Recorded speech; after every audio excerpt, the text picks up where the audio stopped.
O dia 7 de setembro, no meu ponto de vista, é uma data que requer muitas reflexões sobre a sua origem.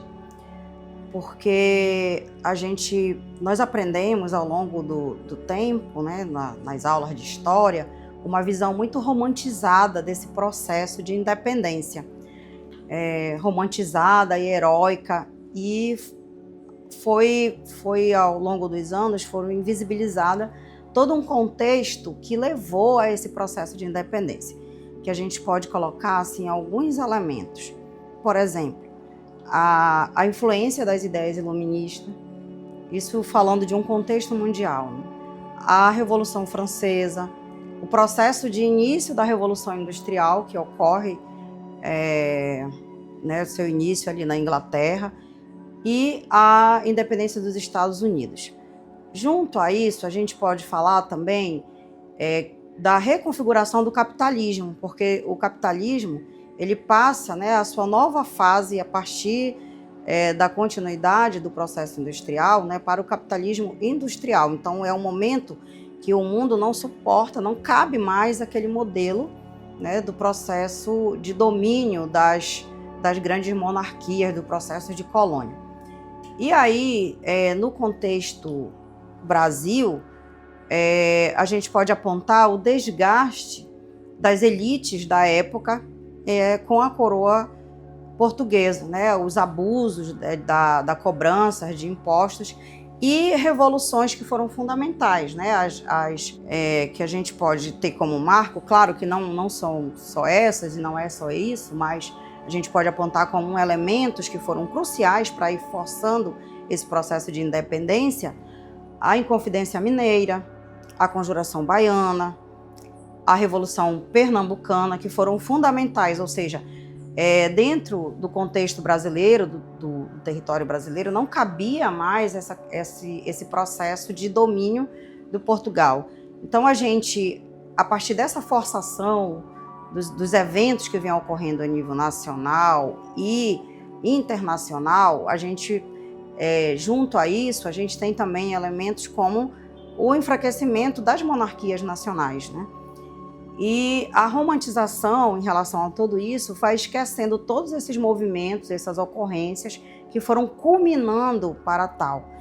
E quando a gente fala assim desse ato heróico, dessa divisão, dessa separação, historicamente a gente vai ver oficialmente somente essa independência que foi assinado por Portugal apenas em 1825, e isso teve um custo muito alto para o Brasil, porque o Brasil teve que fazer o empréstimo para a Inglaterra, pagou um valor de 2 milhões de libras, né, esterlinas na época, que culminou com a primeira dívida externa do Brasil.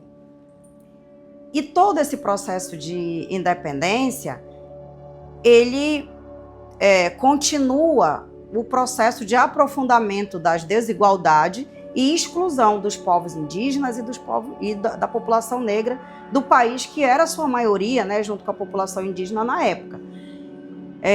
A gente pode observar, por exemplo, que o Brasil foi o último país da América a dar fim no processo de escravidão, né? A Lei Áurea, ela só foi assinada em 1888, então houve uma independência, entre aspas, porque o Brasil continuou sob o domínio de um português, tanto é que ele se tornou, né, um Brasil imperial a partir de então, sob o domínio de Dom Pedro I e depois de Dom Pedro II, e aí o processo de escravidão continuou. E aí nós vamos ver esse processo de desigualdade, de exclusão com os povos indígenas e povo negro.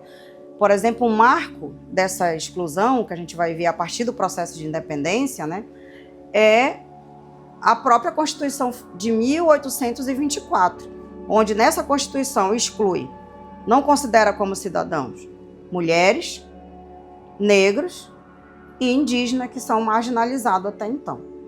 Veja, quando nós pensamos no 7 de setembro, a gente está pensando na construção de um Estado Nacional, a construção de um país. E esse país, uma das características de uma nação é o teu território, né?